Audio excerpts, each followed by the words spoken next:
we getting our handed to us by the Knicks, and then you have the NBA coming out with their 2-minute review. Oh yeah, we screwed the 76ers. We should have called 4 fouls in the last 30 seconds. And yeah, we saw Nick Nurse trying to call timeout. They didn't give it to him. We apologize for that. Well, yeah, just keep that to yourself. I mean, you know what I mean? Like, what? No need to tell us. And here we have a guy who's making $40 million a year, and he can't score more than 10 points and grab more than 8 or 9 rebounds in a game. I just want to just meet him in person and just really explain to him with my hands and my feet with how I feel about him. Well, this week was very easy. It's the NBA playoffs. I'm disgusted. I'm pissed. I'm mad. I'm flabbergasted. They're causing me to drink out of the bottle, you know, and it's just a nasty fucking place to be in. And you know, I'm a diehard 76ers fan. I haven't posted anything about it. I can't go anywhere to watch the games because they will kick me out. It's a very frustrating time, and we're getting our ass handed to us by the Knicks. And then you have the NBA coming out with their bullshit 2-minute review. Oh, yeah, we screwed the 76ers. We should have called 4 fouls in the last 30 seconds. And yeah, we saw Nick Nurse trying to call timeout. They didn't give it to him. We apologize for that. Well, yeah, just keep that shit to yourself. I mean, you know what I mean? Like, what? No need to tell us. You know, and then on top of that, I'm watching all these other games. Last night the Timberwolves beat the Suns. And you have, Anthony Edwards had one of the worst games he's had in an incredibly long time. The only time he played worse was I went to watch him here in Orlando. Yeah, Karl Anthony Towns, he's averaging a foul every 2 seconds in that game. And they win the game because they have Jaden McDaniels, Kevin Durant Jr. You have Rudy Gobert, the best player on the court for both teams. And here we have a guy who's making $40 million a year, and he can't score more than 10 points and grab more than 8 or 9 rebounds in a game. I just want to just meet him in person and just really explain to him with my hands and my feet with how I feel about him. And Tobias Harris is really screwing us because, see, what's going to happen is when the series goes on and we lose or whatever, or the next round, it's inevitable, the story will be, oh, Embiid can't stay healthy. And they need to trade him, or we need to move off of him because he's never healthy in the playoffs. Embiid is playing fine. He's not, whatever, Wilt Chamberlain in the 60s, but he's playing fine. 29 here, 28 here, 12 rebounds here, 10 rebounds here. He's playing fine. Tyrese Maxey is playing fine. Matter of fact, he was sick. He's sick, giving us 30. Embiid is on one leg, giving us whatever, 29 and 12. Everything he has, he's giving it to us.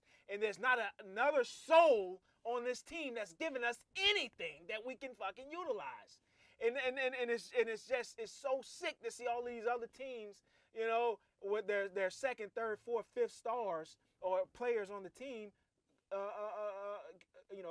giving contributions to a win. And it's just, I don't know, man. I don't know. Thank God that this is Tobias Harris.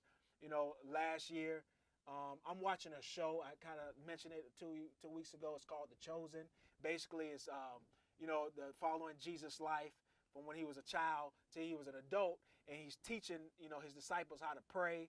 And so I work from home, so I pause the TV and I take the time and I pray and I thank God that this is Tobias' last year, and I make sure I'm following the way that Jesus told me to do it on the show to make sure, because it's been a long 4 or 5 years. It's been an incredibly long time, and I just thank God that this is the last year that he's on this team, because I can't take it anymore, man. I can't take it. I can't take it. I didn't even comment when that game unfolded there, the game 2 with the. It was brutal. It was. I felt bad for you. It was among my first thoughts. I turned to my daughter. I'm like, Bubba's got to be taking this tough. Yeah. I mean, calls and refs aside, 5 points, 30 seconds, you have to win that game. You have to bring that home. Yeah. You just have to. And that sucks. No excuses. No excuses. But to some other teams that may have some excuses, I don't want to belabor the point on the 76ers there. No need to spend an hour on those losers. we'll spend the next hour on some other losers.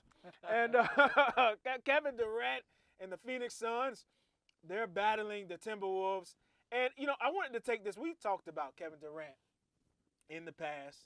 We talked about him. Kobe says bringing back James Harden. Yeah. Imagine that. And we talked about Kevin Durant in the past and his legacy. And, and I think the last time we really talked about his legacy was when Boston kind of took care of those guys when he was in Brooklyn with Kyrie. The first round sweep? Yeah, the first round sweep. And, and they really, KD and Kyrie were fully healthy. That team was fully healthy. There was no excuses. And they got, they got swept by a young Boston team at that time. And now we're looking at it and kind of headed toward the same path. You have a young Minnesota team looking to sweep a fully healthy Kevin Durant and Devin Booker, Bradley Beal, in this squad. What are some of the things that you're seeing out there as you're watching this series? It's what we've seen from Phoenix for 2 years. This is not a team that likes each other. This is not a team that collectively cares, and they play that way.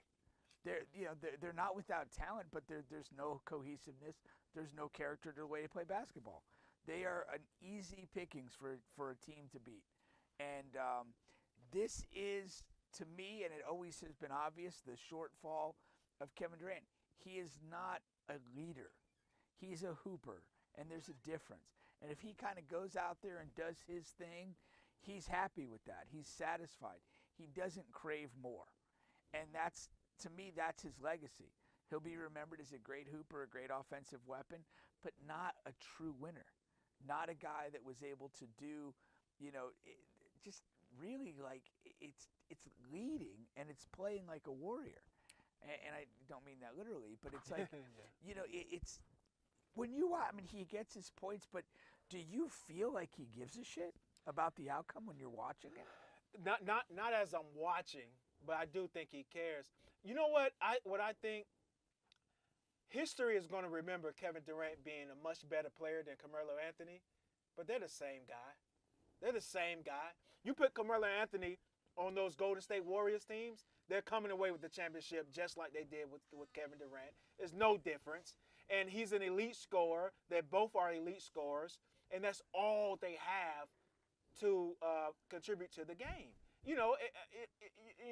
I guess in patches during his prime, you could say Kevin Durant was a solid, rim protector as far as a helper at the rim. I wouldn't say rim protector. I would say a helper at the rim. Well, his best years of doing that were also the Warrior years. And when again, think about it, his offensive burden was lighter because they did have so many other things going on, and he was able to kind of diversify his game. And the idiocy of Kevin Durant, and that's no hesitation, that's what it is. He should have never left there. Yeah. That was an ideal place to be the best version of himself, and he walked away from that to go into basically two failed situations. Yes, we're going to look back and say that's the worst move. It's one of the worst moves of all time as an individual player making their mark and deciding where they want to go in this, player empowerment era, whatever you want to call it. Just god awful. And he's bearing the fruit of it now. And then you have a Devin Booker who, it was just a year or two ago, everyone was calling the second coming of Kobe Bryant. And he just hasn't lived up to that at all. I just think he's a carbon copy. He's an elite scorer. And he doesn't bring anything else to the game as far as leadership. He's not a two-way player, whatever. And, God help Bradley Beal, God helped him to a couple of good contracts. The best contract in sports for him, for a player. But he's just not a superstar. They're in trouble, man. They're in trouble because they locked into these guys. They don't have a point guard on this team. There's not a lot of ways you can fix this team, and it's just, Kevin Durant has maybe a couple years left at this elite play. Right. Yeah. Do you look to leave if you're him, or do you stick this out and try to make it work? the question is, and we kind of dealt with Steph Curry last week on this, is, what is the market for these aging Hall of Famers? Like, what can they do? What's the environment in which they can do that best? And it's a problematic question. For the most part, these aging Hall of Fame guys become one-dimensional specialists. And as you age, you lose mobility, you lose flexibility, you lose energy.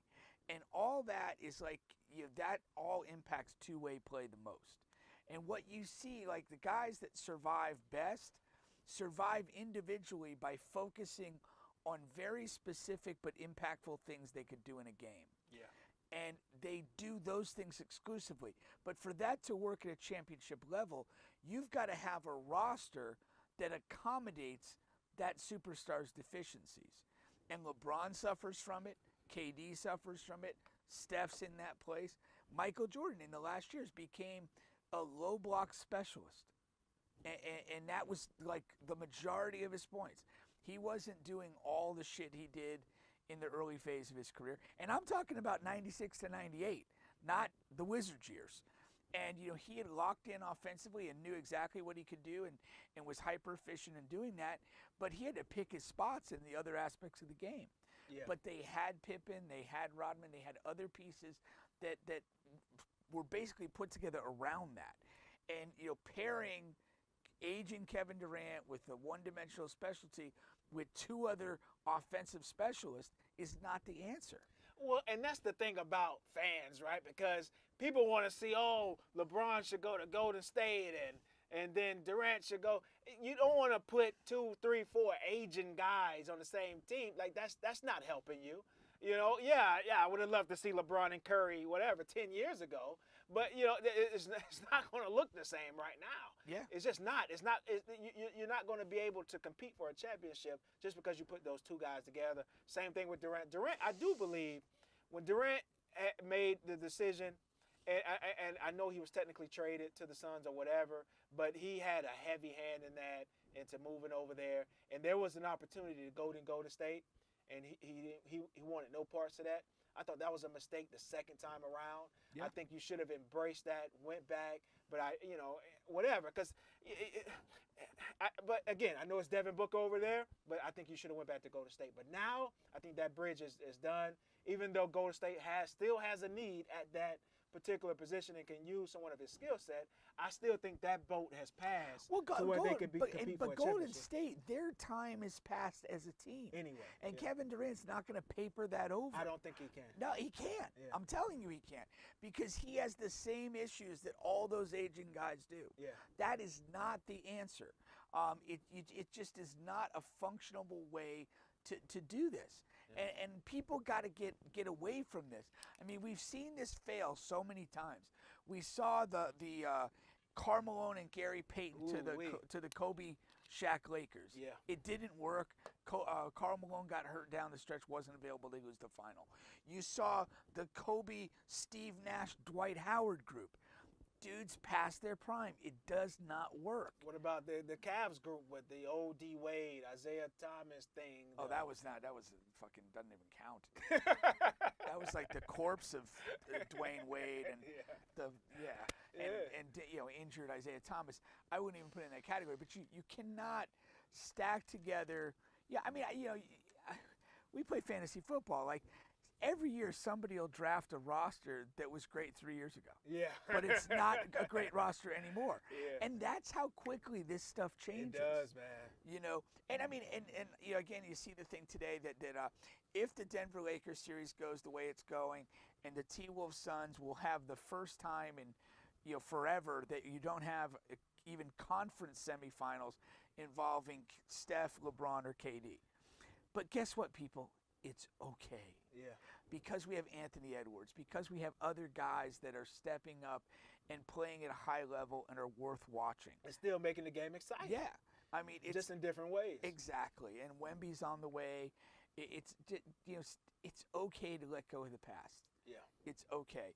And for the individual guy, yeah, it's a little awkward. It's tough to deal with your own sort of basketball mortality, it's probably tough to be in a situation where you're just not in a winning situation. And again, we're not talking about a team that's winning 30 games. I mean, they won 40, 50 games, but they're just not built to win in the playoffs, and they're not going to contend for a title. And for me, as a player, individually, that's not what I want to do. Yeah. If I'm KD, if I'm Steph, if I'm LeBron, I am pushing to get to a situation that that is going to involve contending for a title. Yeah, exactly. I want to be the addition piece. I don't want a team to have to rebuild around me with other old guys. You know what I mean? Yeah. Now let me ask you this.